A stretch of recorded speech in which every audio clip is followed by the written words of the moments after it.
This is WMNF Tampa. Stay tuned for True Talk. Welcome to True Talk on WMNF 88.5 with Ahmed and Samar. On today's program, we're going to be speaking about the big scandal that's happening where Trump administration officials were on a group chat speaking about an attack on Yemen and the fallout from that. In it, they were using this public commercial group chat that's not classified, not protected, to communicate about an attack on Yemen. The problem is they included a well-known journalist who was part of the group chat, and he was reading all of it. He didn't think it was real. Turns out it was. What was communicated in those messages, and what is the fallout from it? We're going to have on a specialist on Yemen, and why did the United States even attack Yemen to begin with? And we're also going to be talking a little bit about Ramadan and, of course, what's happening in the ongoing genocide in Gaza by Israel. That and more when we come back. This is True Talk on WMNF.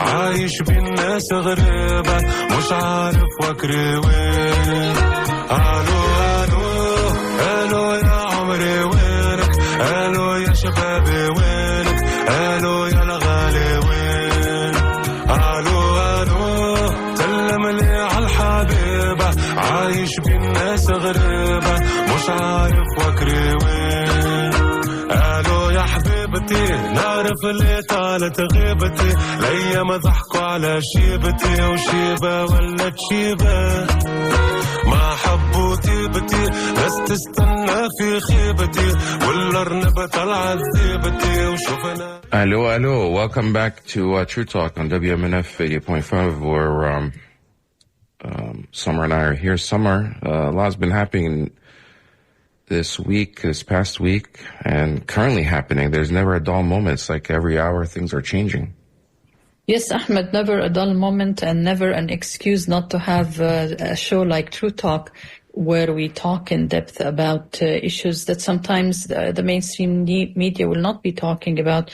Like we're lucky today we're going to be talking to Jihan Hakim, who is a Yemeni, and she's chair of the Yemeni Committee, Alliance Committee, and she will tell us about like the human toll of what we see so briefly on TV, like maybe an image of an exploding or a firebomb or something, but we really don't know the drastic effects on the people who are being bombed and killed.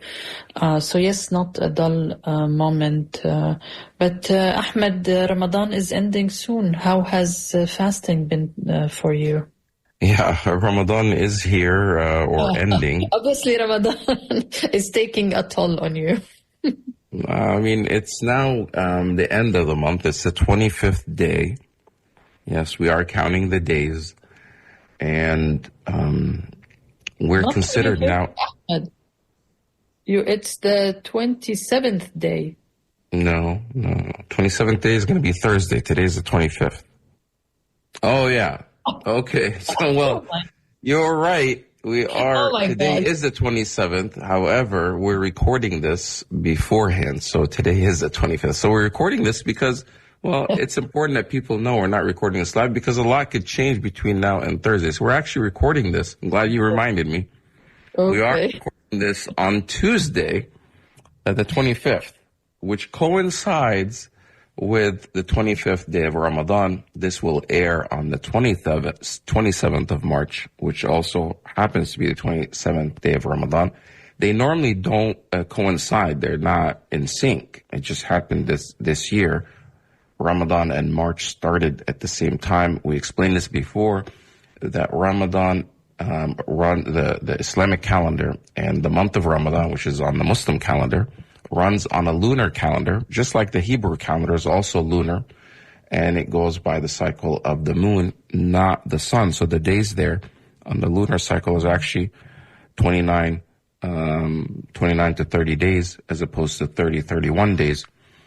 And that's why. Anyway, so yeah, it's the Right, yeah. So are we fasting 29 days or 30 days? Do you know? You know, the thing is, because Islam is a very traditional religion, and there's specific verses in the Quran that says, start the month of Ramadan with the new moon and end it with the birth of a new moon.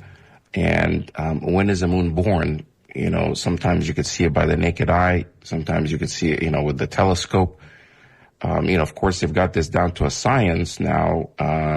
They know exactly when a moon is born. However, it's up to the interpretation of the people. So there's some differences, some technical differences between Muslim communities as far as their interpretation. Most, however, or a lot, are going by that it has to be seen by the naked eye, or with some magnifying, devices. But it has to be seen physically. It cannot just be done by calculation. So for most communities, including Tampa here and other places, they actually go out the night on the eve, or on the 29th, the eve of the 29th, and they try to see if a new crescent is born. And depending on that, then they'll celebrate Eid holiday the next day, which means the month of Ramadan is over. But if they don't see it, then they complete it to the 30th day. So on the night of the 28th, I guess, the 28th, the night of, I guess it will be on Friday night, this Friday, Muslims around the world, especially like the religious bodies, will be out trying to see where this crescent moon is. If it's sighted, then... So what if it's sighted, Ahmed, in, let's say, Michigan or... Yeah, again, that's another debate. There are people that go by local sightings and people that go by global sightings. So there are some communities, depending, again, these are minor differences, but there are two things in the Muslim community that are always debatable. And they both start with the ha, in H, it's with the H, hilal and halal, which is basically the crescent and what is permissible to eat. Halal meaning something permissible. So just like, you have kosher food or kosher meat, like, there's a kosher diet in the Jewish community. People that observe kosher could only eat certain things. Meat has to be kosher, their diet has to be. So in the Muslim community also, there's dietary laws that is called halal in Arabic, which means permissible. And for Muslims, that's the halal issue. The other issue that there is disagreement on is the hilal, which means the crescent. And whether you sight it, whether it's by the naked eye or not, or by, a calculation, or whether it can be a local sighting or a global sighting. So the local community in Tampa actually goes by global sighting. So if it's seen anywhere in the world, then at least before our time zone, then we'll recognize that as a sighting and observe, the holiday, which marks the end of Ramadan with the global sighting. However, there are small communities that will say we'll only honor local sighting. That means it has to be seen within the community or at least within the United States. Some will say local sighting means the East Coast, like time zone. So anyway, very technical stuff. But basically, Eid is scheduled around what people are predicting that it's going to be Sunday. There's a small chance that it could be Monday, but it's going to be Sunday is what people are hoping for because, again, it's a weekend day, easier to organize and stuff. But you can imagine the nightmare communities having to schedule holiday festivities and stuff without knowing the exact date.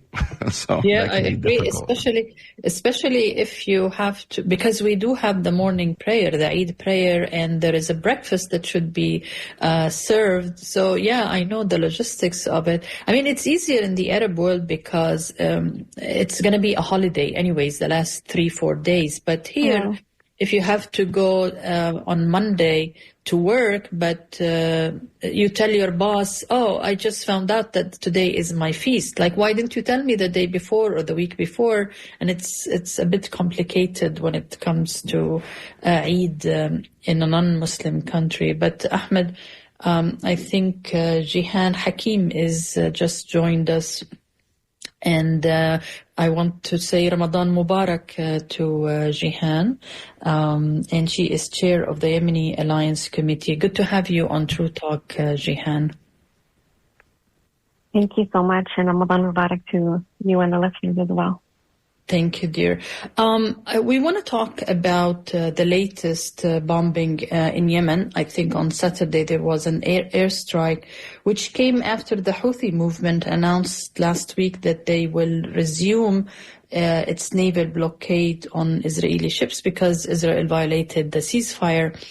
And then there was a strike where I think 32 people were killed and 100 were wounded. And usually with the wounded people, it's mainly women and children. But before we talk about that, Jihan, maybe our listeners need to know a little bit about Yemen. If you read American newspapers, they tell you it's one of the poorest countries in the Middle East, if not in the world. Not much coverage of Yemen except if it's being bombed. Can you tell us a little bit about Yemen and the recent history of Yemen and maybe who are the Houthis? Sure. Thank you for asking that question. I know oftentimes when we Google Yemen, you see bearded men wearing arms and looking aggressive. And it just further perpetuates this narrative that Arab Muslim men are brutal and angry and terrorists. So, but Yemen, on the contrary, is where my family is from, and it's actually one of the oldest continuously inhabited lands in the world, over 2,500 years old, and it's home to architecture, art, music, coffee, a lot of beautiful things, music. But, you know, just to give us a little bit of a history lesson as far as how the West most recently got involved, in March of 2015, under the leadership of Malik bin Salman, who was the newly crowned prince of Saudi Arabia at the time, the Saudi-led coalition, which included the United Arab Emirates, launched devastating airstrikes on Yemen. So what started as a civil war in 2014 quickly escalated into a regional inferno. From bombing border stations to shelling from the sea, the coalition destroyed Yemen's already, really small military infrastructure early on. And from the beginning, I think folks forget that the Obama administration stepped in to provide logistical and intelligence support to the coalition, along with U.S.-made arms. This support continued under both the Trump and Biden administrations. U.S.-made bombs have targeted hospitals, schools, school buses, and weddings. And most recently, just yesterday, I believe, that the cancer treatment center in Sada was bombed. And this quote-unquote conflict even disabled Yemen's internet service, causing a countrywide blackout. And these are just a few examples of the devastating war crimes that have been committed. But there's another aspect of this war that will hardly get any attention, which is the blockade. Since the very start of this war, the Saudi-led coalition imposed a brutal naval, land, and air blockade, severely restricting the flow of food, fuel, and medicine to the Yemeni people. And while the U.S. has been complicit in enforcing this blockade, the U.S. Navy specifically, it continues to actively deny it, despite numerous investigative reports such as the CNN one and eyewitness accounts. A blockade is, in fact, as we all know, an act of war. So the impact from this catastrophe, over 7 years of war, have directly killed more than 150,000 people in Yemen. But when you factor in the indirect effects, like famine and disease, which are brought on due to the blockade, that number rises to at least 400,000 killed. And the Saudi-led coalition is responsible for the vast majority of these deaths. Tragically, at least 85,000 children under the age of 5 have starved to death since the war began. So this is all due to the support and the backing of the U.S. And the West, the U.K. as well. So in 2022, there was a truce, thankfully. So Saudi-led airstrikes paused at that time. But we know that in 2024, things changed. They took a dangerous turn. And in response to Ansarullah blocking Israeli-owned ships, the U.S. and the UK began bombing Yemen illegally. And then in July of last year, Israel also joined in, and they have been bombing Yemen. So Yemen has been bombed over the last few years by some of the world's largest superpowers. And who are the Houthis? Are they the ruling class, and then sometimes they are confused with Ansarullah, or they are the same group of people? Sure. So the Houthis, that name is actually the family name of Bedier, their political commander or leader. But the movement itself is called Ansarullah. They call themselves Ansarullah, which means the helpers of Allah. They are a movement that began in the 70s, trying to push back against Western intervention, influence from the Gulf. And like I said, it was led by Bedier al-Houthi. But since then, commoners or Yemenis from all over have joined the Houthi movement because of the influence of outsiders. Yemen is a sovereign country, but unfortunately, there have been too many hands that have been trying to influence Yemen, whether it's Saudi Arabia, the United Arab Emirates, the U.S., the UK. This movement is really pushing back against imperialistic intentions and agendas. But obviously, they themselves have been guilty of a lot of crimes against their own people. So it is a complicated situation. But I don't want us to lose focus that us as Westerners, our taxpayers, are funding war crimes in Yemen, and that should be the focus. So why are the Yemeni people in general, and I'm not talking about the Houthis or whoever is in power in different areas of Yemen, but the Yemenis go in hundreds of thousands to the streets demonstrating against the genocide going on in Gaza. Why is this? There is so much compassion and ability to go to the streets, which you don't see it happening in the rest of the Arab and Muslim world. Yeah, that's a good question. I get asked that all of the time. Solidarity or passion for the Palestinian cause has been embedded into the fabric of Yemeni society. I remember myself going to Yemen as a little girl and remember chanting about how Damm al-Falastini, Dammana, for example, like the blood of the Palestinian people is our blood, like we are one. So the intersectionality has been interwoven, ever since the inception of Israel as a settler colony, as a settler state in Palestine. So it is, the Yemeni people look at the Palestinian cause as an obligation, as a responsibility of all of the Arab world. And they actually condemn Arab leaders for not stepping up and doing the same. So I give credit to the Yemeni people for standing up, even if it means that they are going to be continuously bombed and starved themselves.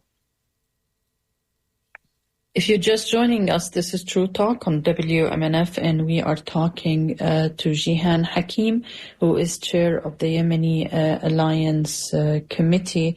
I think I read something from Just Foreign Policy, and they say that these attacks are not constitutional, and they do not end the slogan that Trump ran on, which is ending the endless wars in the Middle East. I know you are an American and you live here in the States. Is there any debate going on about, why are we bombing Yemen? And this is in light, of course, of the recent leaks of the Atlantic and Jeffrey Goldberg. Maybe we'll talk about it in a minute.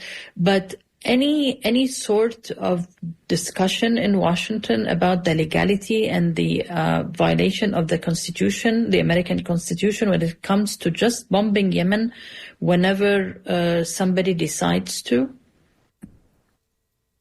That's a great question, and it's something that I have been asking myself as I am witnessing the dialogue online, on Twitter, and even as there are Senate hearings happening right now on intelligence. And it's a great example of American exceptionalism from both parties.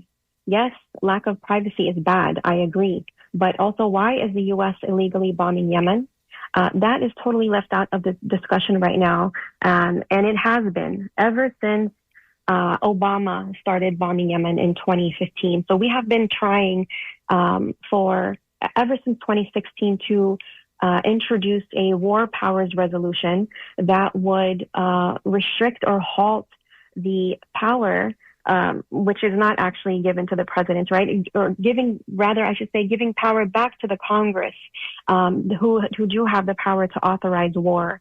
And unfortunately, we've been unsuccessful. We have tried under Trump, tried under Biden, we're talking again as Yemeni American community organizers to see how we can bring back this conversation. But I think it's worth it because what the U.S. is doing in Yemen is unconstitutional. It's illegal, and that should be the focus of the of this leak right now, and not only about privacy. So this is Truth Talk on WMNF. We're speaking to Jihan Hakim about Yemen. Why are the Houthis bombing or threatening Israel, even though they're so far away? Yeah, well, I think I think the beginning of that is or the start to that was Yemen began blockading Israeli-owned ships. To be clear, they began blocking Israeli-owned ships in the Red Sea, where they have authority over. So that's how, that's kind of their response to Israel's never-ending bombardment and genocide on Palestine.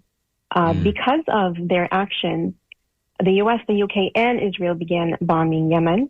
So Yemen, as a sovereign state, has the authority to defend itself, right? So they are defending itself. They are defending themselves against all of these superpowers. So I think their response is well within their right. And I think that the global community needs to come around and see the truth for what it is, that these wealthy superpowers have no right to bomb Yemen. And I think I would add also that if we think about the U.S. and the U.K., they are not defending the U.S. and the U.K. because both of these countries are under no imminent threat. They are defending Israel. Why is the U.S. defending Israel? I think that's the question.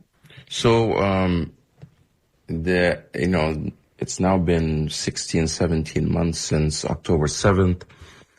And, Israel's bombardment of Gaza, which many people have, described, including us here on the show, as that's a genocide. And,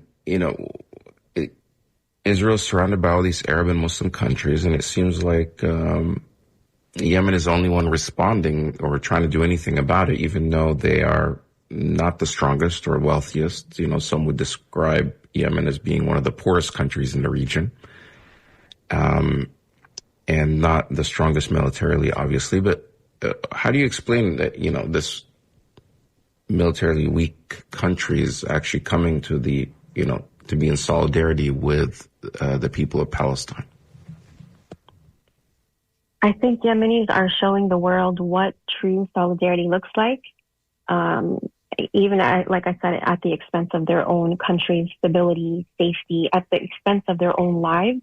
And it's something that the rest of the world should step up to do. They need to step up to the globe's bullies, who think that they can continue to blockade, bomb, starve, sanction, which is the U.S. and the U.K. And the Gulf, actually, if you look at how the dialogue is online in Arab countries, they are shaming the Gulf, who are much richer due to the oil, not because of anything else, but they are being condemned and shamed and being looked at as cowards.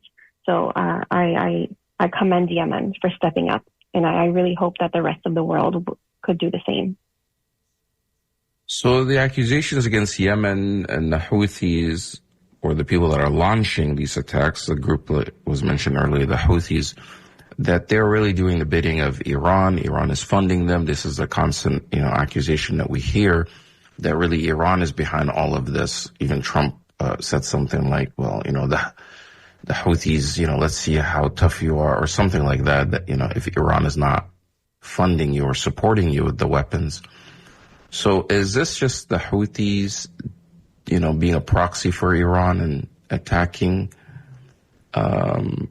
Israel, or trying to defend Gaza because Iran is telling them to do that, or how do you answer those accusations?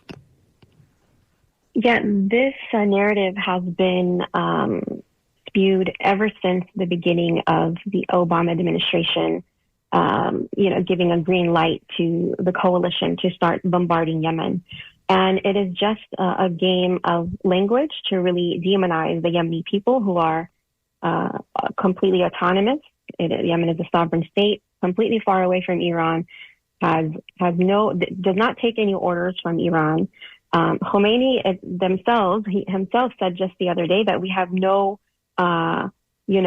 are not attached or in collaboration with Yemen. I want to say like a week ago or something.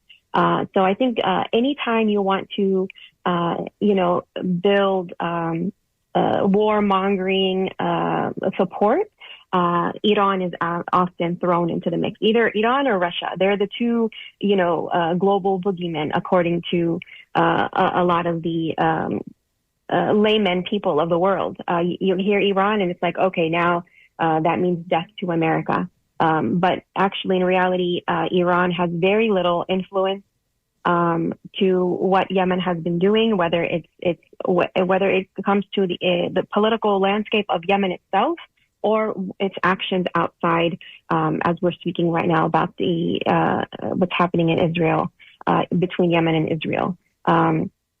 The little support that they do get from Iran is actually media support, for example. But because there is a blockade in place, food and water is not even able to be smuggled in, let alone weaponry. So I think that that is an empty claim, and it's baseless. There has been no proof ever since 2015 that Yemen is Iran's proxy. It is just a tactic by the West to really discredit Yemen. I think it's actually exacerbating racism, anti-Arab sentiment, that these Arabs are poor and they're brutal and they only take orders from others, when that's contrary to the truth. The Yemenis they have their own political system, they have their own ideologies, which are, separate from any other country, whether it's Iran or anyone else. Right. But there has been some have described it, there has been an ongoing civil war within Yemen, and Yemen is divided. I mean, they do have sovereignty, but it seems like there are two different main groups that are controlling different parts of Yemen, what are described as the Republic of Yemen, which is internationally recognized and by the UN. That includes the Yemeni Armed Forces, etc. And then the other side is the Supreme Political Council, which includes, the Houthis and Houthi-aligned groups. And so, I mean, when you say they have sovereignty, and then, there's also something called the Southern Transitional Council. So there's like three different type of alliances that are in Yemen. It doesn't seem like they're all on board with these attacks. It's basically mainly the Houthis that are taking the lead on it, right? Yeah, to be clear, when I said sovereignty, Yemen itself as a country has sovereignty. Okay. Not necessarily led by the Houthis. There are multiple factions in Yemen. There's the STC, like you said, the Southern Transitional Council. There's the Sharia, that is known as the quote-unquote internationally recognized government, when it's only recognized by the UN, which we know that the UN is useless anyways. So it doesn't mean anything that they are coined as internationally recognized. Yemen is an extremely tribal country. So, inside of Yemen, there are multiple groups and political authorities. These three that you mentioned are the ones that have the backing and maybe have a little bit more military support. So the STC is being supported and backed by the United Arab Emirates. the internationally recognized government or the Sharia is being supported by Saudi Arabia, Saudi Arabia, and then the West as well. And the Houthis, or Ansarullah, as they call themselves, are just themselves. And to be clear, the Yemeni Alliance Committee is nonpartisan. I'm clearly stating what the landscape looks like on the ground. And the Yemeni people. Who's nonpartisan? Who's nonpartisan? The Yemeni Alliance Committee in my organization. Okay, yeah. So I was going to ask you. That was going to be the next question. Do you guys see yourselves, the alliance, as supporting or sympathizing with one of these different factions? Our call has always been to restore peace to Yemen, to remove all outside external influences, and especially because we live in America, we are American taxpayers. Our call has been to end the role of the U.S. in its bombardment and promotion of war on Yemen. And so we support no parties on the ground, and instead we support the Yemeni people, which are our people, our families, and our loved ones. So that's where we stand. Are the Houthis designated as a foreign terrorist organization now? Yes, Trump did that as soon as he got into office, and it's something that he did right before he left office. Biden rescinded that label, but yeah. So that's. Let me just say really quickly why that's a problem. I think many of us can care less who are labeled as terrorists when it comes down to what's happening on the ground. But why it's a problem. That any organization or any group are called FTOs, whether they are Ansarullah or anyone else, is because anyone who supports the areas where 80% of the country is being controlled by Ansarullah currently, anyone who supports or donates or funds the people who are starving and being bombed, they can get into legal trouble. There is a sanction there. So, I mean, that what the FTO is doing on the Houthis is perpetuating the famine. So it doesn't punish the Houthis. It punishes the Yemeni people. Yeah, because then, like, for example, because there's a famine in Yemen, it's one of the poorest countries in the world, and now you have people and children starving, and that's not necessarily hurting the Houthis, but it's hurting the average, these poor people that are in camps and displaced. What does that look like? Like, basically, how many people, what's the current status as far as the poverty and the lack of food or the situation with the famine in Yemen right now? Yeah, it's really bad. Like I mentioned, so these restrictions are specifically targeting quote unquote Houthi controlled areas where 80% of Yemenis live. So that means that number of people, which is approximately 20 million people and a population of 30 million, are without water, running water, electricity, regular food, access to medicine. It is extremely devastating. Yeah, when you're looking at the land, the map of Yemen, I guess the area that the Houthis control is probably about a third or 25%, but you're saying that area is the most populated, so it accounts for about 80% of where the people live, whereas the big swath of land is mainly not that populated. Right, yeah. That's 20% more of inland. the population. Right. Okay. 20% of the population is mostly in the south, which is like Aden and other areas, Hadramaut and stuff. Okay, Samar? Yeah, I wanted to move to this disturbing, actually, revelation, which Jeffrey Goldberg, and he is editor-in-chief of The Atlantic. He was added by, I don't know if it's by mistake, to a chat on an app called Signal, where anybody can have this app, and the defense minister, the vice president, many advisors, some of them in the White House and some in the intelligence community, were talking about bombing Yemen and when they should do it, how they should do it, if they should do it. And I think the vice president was against bombing Yemen. And the whole the conversation was about sending a message. Like, they killed 32 people and wounded more than 100, and you said they just bombed also a cancer hospital, just to send a message. And when the vice president said, I don't think it's a good idea, maybe we should postpone it, the Minister of Defense, the Secretary of Defense said, okay, the Americans don't understand Yemen. They don't know the Houthis. They don't know anything about Yemen. So we have to have two things to say. One, blame Biden. Two, blame Iran that it is backing Yemen financially.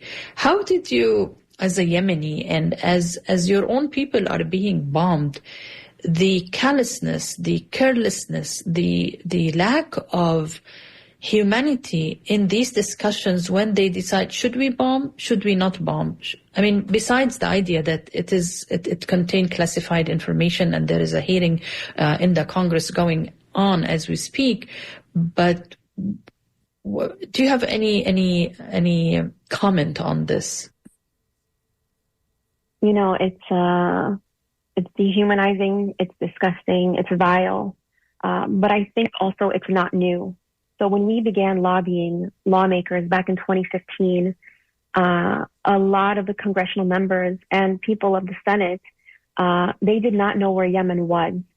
So the Obama administration was bombing Yemen, and lawmakers who are supposed to authorize war had no idea where Yemen was on the map. So anytime we would go lobby, anytime after that, we would have to bring a map of Yemen in order to show these lawmakers where Yemen is located, and then have to describe to them what the U.S. is doing in our family's homeland. So it's anti-Arab, it's racist, it's dehumanizing, but it's very much part of the American legacy. And it's really not new, and the American people, I think, and I hope, what has happened, since, the last almost 2 years now, and what's happening in Gaza is that the people are waking up. The American people are waking up, and they're realizing that actually America is the world's war architect. And this plan that was laid out in the Signal chat was just an example of what has been happening for over the last few decades, whether it's in Yemen or Iraq, Syria, anywhere in the Middle East and outside of it, Cuba, for the Philippines. War is an American legacy. And the way they promote war is to dehumanize the people that they are bombing. So Iran-backed Houthis, that's justification for war. Or even talking about sending them a message. So bombing people, including women and children, civilians, that sends a message. Like, this country is run by human beings or what? Or maniacs, right? Genocidal maniacs. We call Netanyahu a genocidal maniac, but how is the U.S. any different? If they are calling bombing cancer treatment centers as a message, what is the message? That the U.S. is the world's largest terrorist? Yeah, and I really want the people to go to the article. Not that I am a fan of Jeffrey Goldberg. I have to mention that he is a former IDF soldier, and he was in prisons in Israel, and he was involved in torturing of Palestinian prisoners. So I'm no fan of him, and I don't like him. And I think many people actually in the media are saying, why did you leave the conversation? As a journalist, your loyalty should be to the American people because otherwise, how would we have known about the Watergate files? It's because the journalists decided that they want to expose the power game that is going on.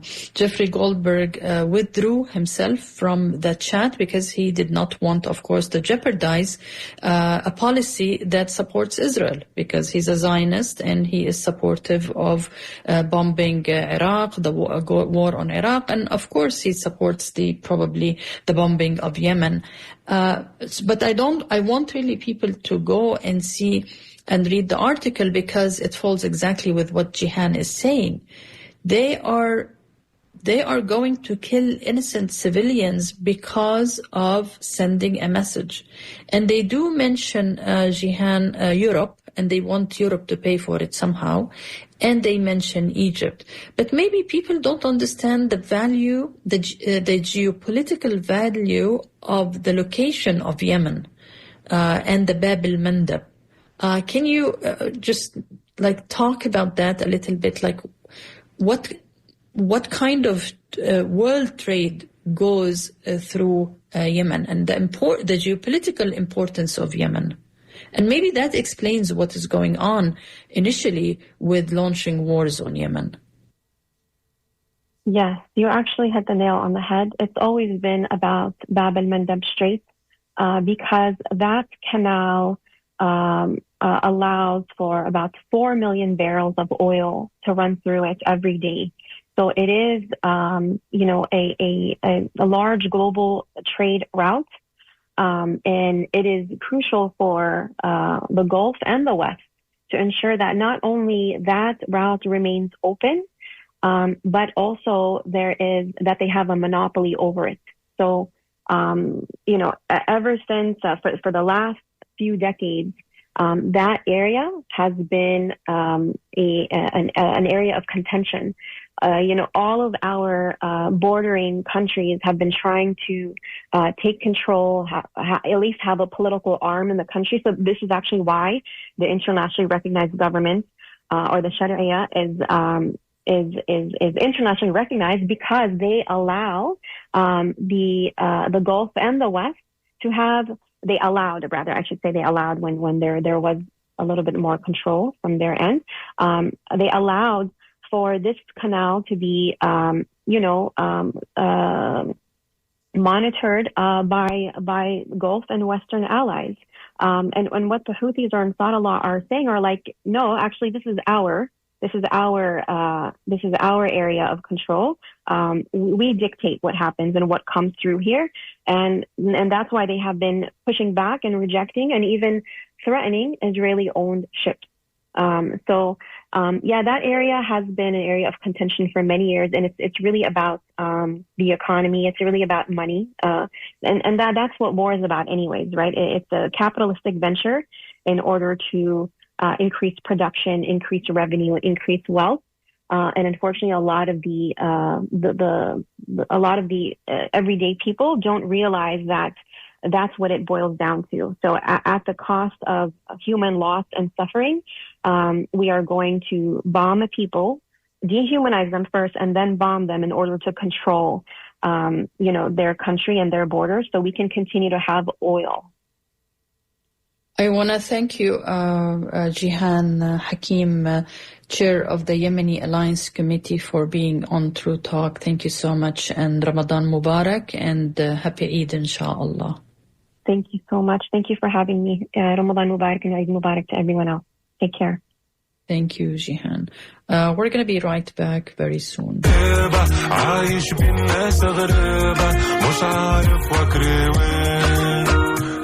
يا حبيبتي نعرف اللي طالت غيبتي ليا ضحكوا على شيبتي وشيبة ولا تشيبة ما حبوا تيبتي بس تستنى في خيبتي ولا رنبة طلعت ثيبتي. Welcome back to True Talk on WMNF 88.5 FM.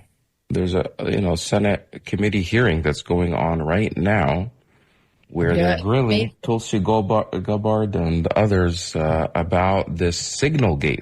It's being called Signal Gate because the app that the Secretary of Defense and others and the Vice President were using that they accidentally added this editor of The Atlantic on, and that's how we now know about the story.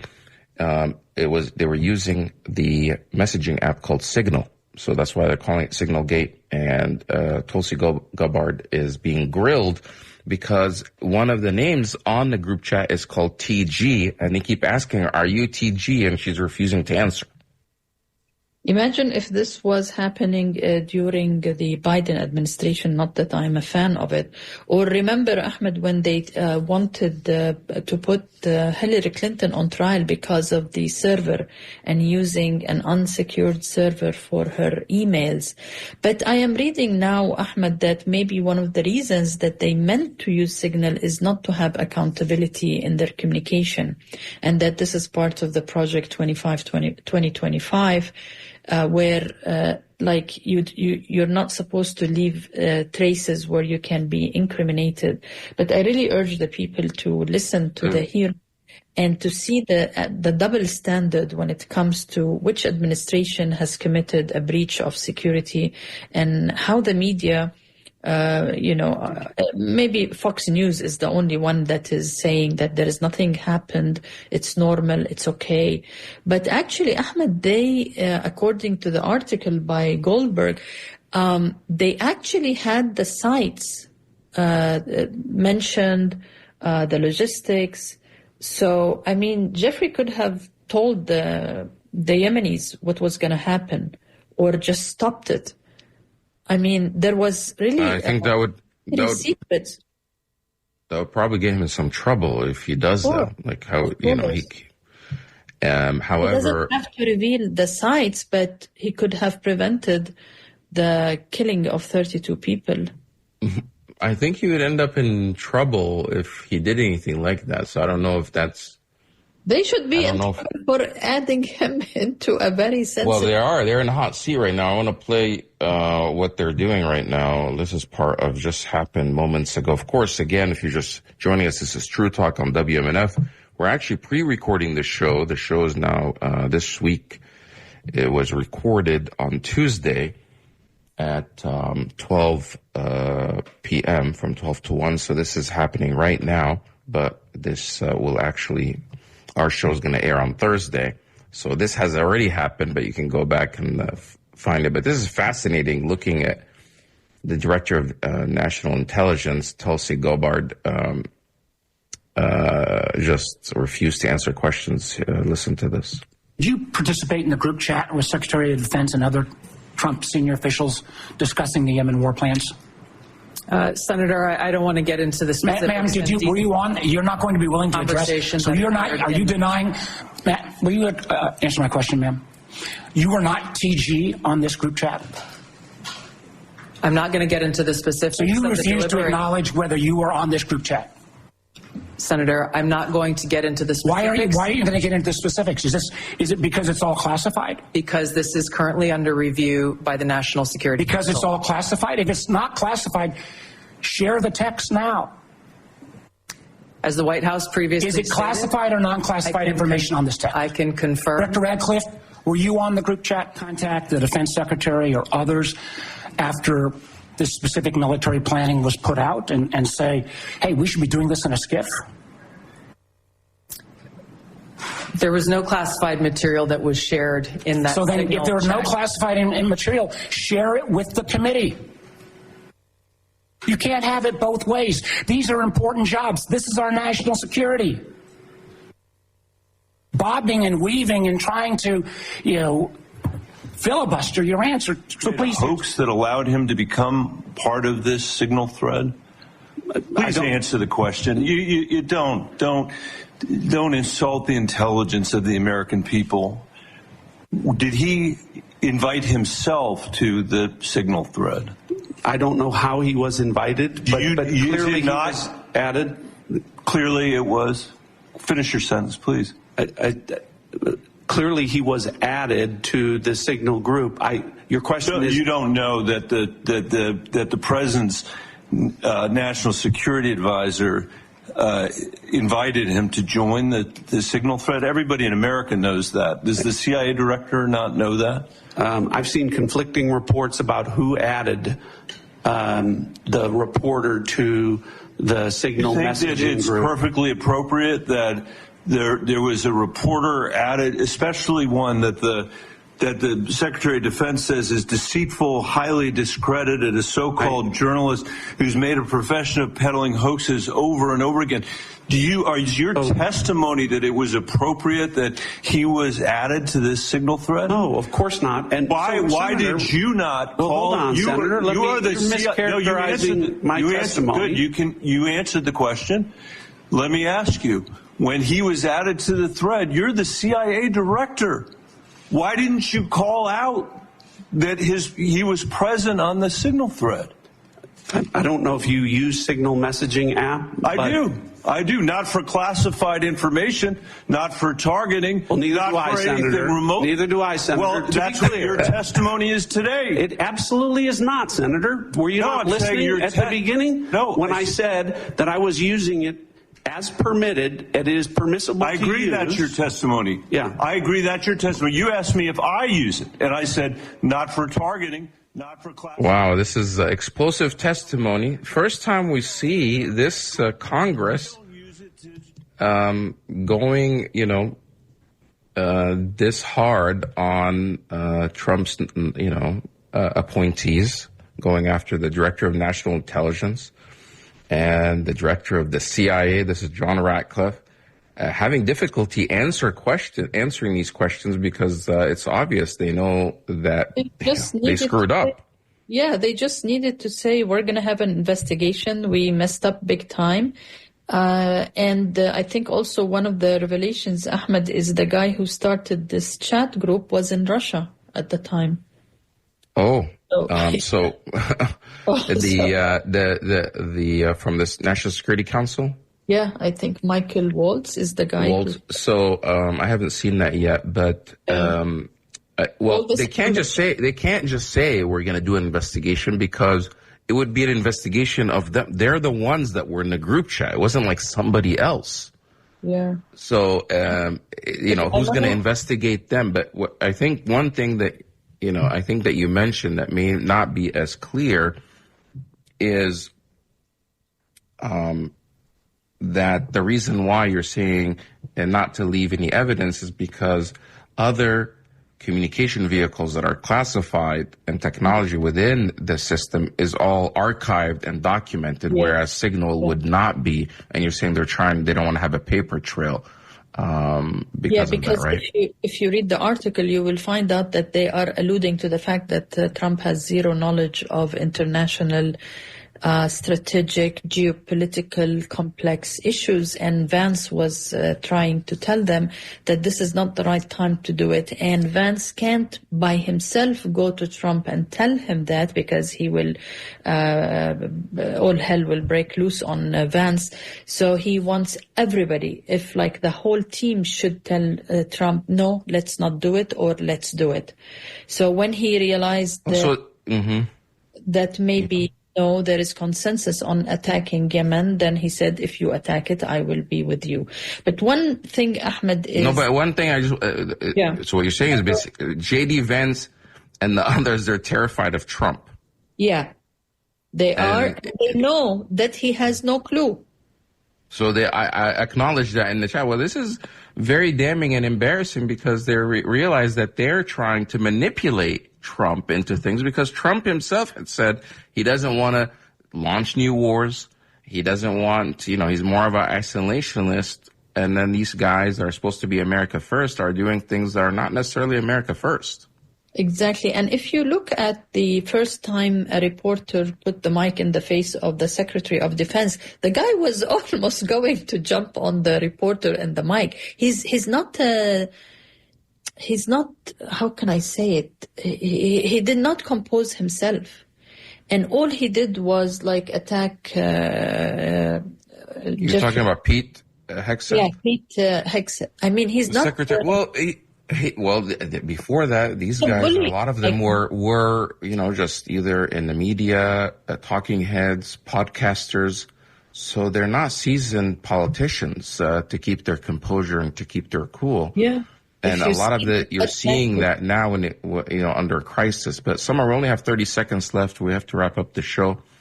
It's been, I'm sure this kind of stuff will continue. We'll have more to talk about next week. Happy Eid. Eid is going to be, either Sunday or Monday. So enjoy your Eid. To all our listeners, have a happy Eid. Eid Mubarak to everyone. Ramadan is almost over. Take care, Samar. This is WMNF Tampa. The Scoop is next. Have a great weekend and enjoy your Eid for those celebrating.